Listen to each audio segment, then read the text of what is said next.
Hello history lovers and curious minds, welcome to Africa Civilization Channel, your gateway to the fascinating stories of our past. Here, we explore ancient civilizations, legendary empires, forgotten cultures, and pivotal historical events that shaped Africa. Whether you're a history buff or just starting your journey, there's something here for everyone. Don't forget to like, subscribe, and hit the bell icon so you never miss an episode. Let me know in the comments which historical era or civilization you'd like us to cover next. History isn't just about dates and facts. It's about the people, the drama, and the lessons we can learn. I'm excited to share this adventure with you. We honor the dedicated African intellectuals who tirelessly educate us about our rich heritage. Today, we delve into the story of the Ghana Empire. The Ghana Empire. Today's Ghana is territorially different from the ancient kingdom or medieval empire of Ghana. The country we know today was named after the empire, or rather, it was named after their title for a ruler. The name of the empire was actually Wagadu, and it was ruled by a king whose official title was Ghana. Archaeological evidence of a settlement from before 300 AD confirms that the settlement belonged to the Dar Tichit culture, which left the area and probably pushed southwards because of the invading nomadic tribes. The nomadic tribes that settled in the area between the year 300 and 500 belonged to the Soninke people, and they gave the area the name Wagadu. Today, the Soninke people found in Mali, southern Mauritania, eastern Senegal, the Gambia, and Guinea, especially Fouta Djallon.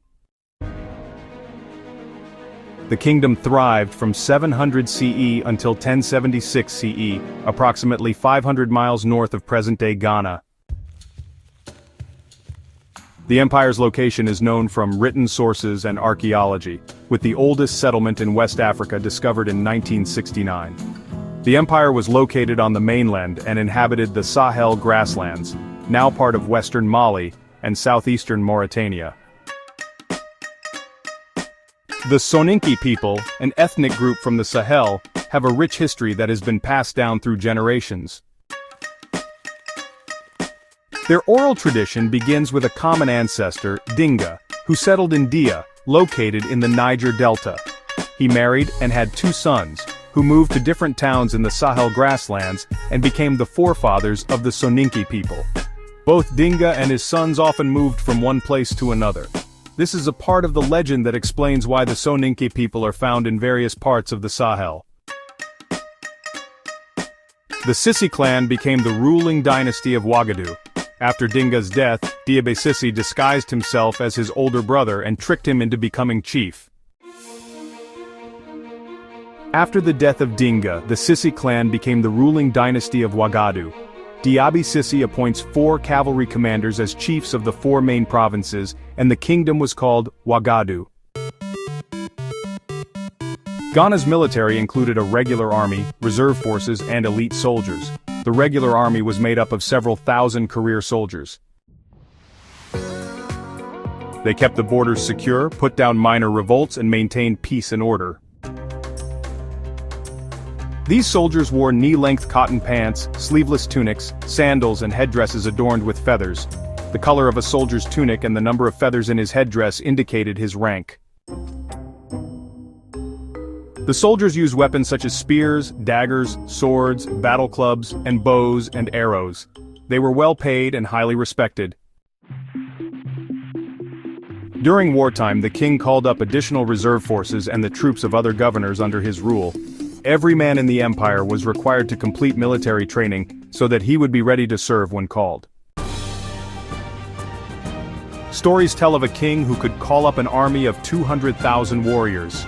This number no doubt grew as the story was passed on, but the king certainly could summon a sizable army.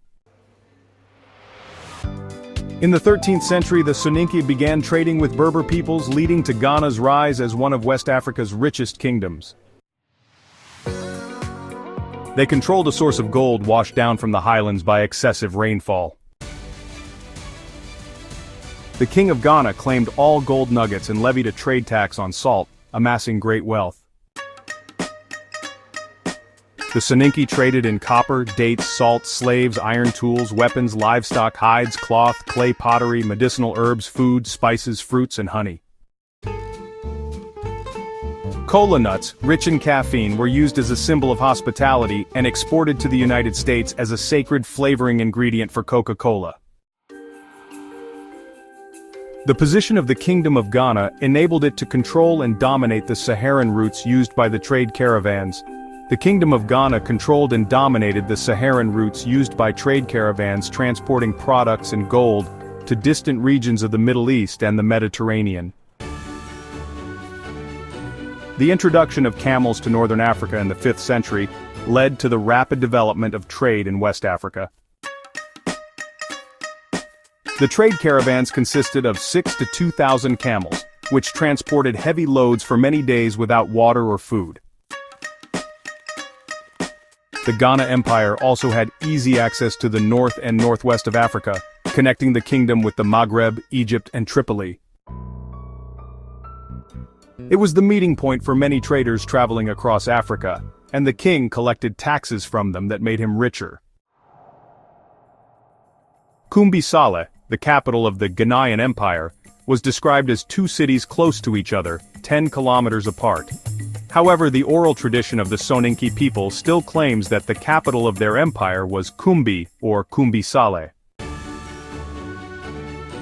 August, another important trading town discovered 125 miles northwest of Kumbi-Saleh, was probably founded during the golden age of the Ghanaian Empire in the late 10th or early 11th century.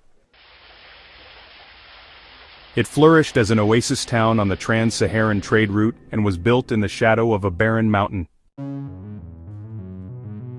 Islam spread among the Berber peoples of the Sahara region in the 8th century, but the sub-Saharan areas did not convert until almost 2 centuries later, during the reign of the Almoravid dynasty. The aim of the Almoravids was to teach the strict rules of the religion. These included reading the Quran, abstaining from alcohol, fasting, and praying several times a day, as well as the unification of the clans of the southern Saharan people of the Sanhaja. In 1048, the tribes joined the political federation of the Almoravid movement, but the federation did not last long. Under the influence of the Almoravids, some Soninke people of Ghana abandoned their old religion and embraced Islam. Despite the Almoravid movement, Ghana remained a powerful economic power that controlled the trade routes in the Sahara. However, the Sanhaja people and climate change forced the Soninke to abandon their cities in search of more fertile land. The decline of Ghana left a power vacuum in West Africa, which led to the formation of small kingdoms such as the Upper Niger and the Mali Empire.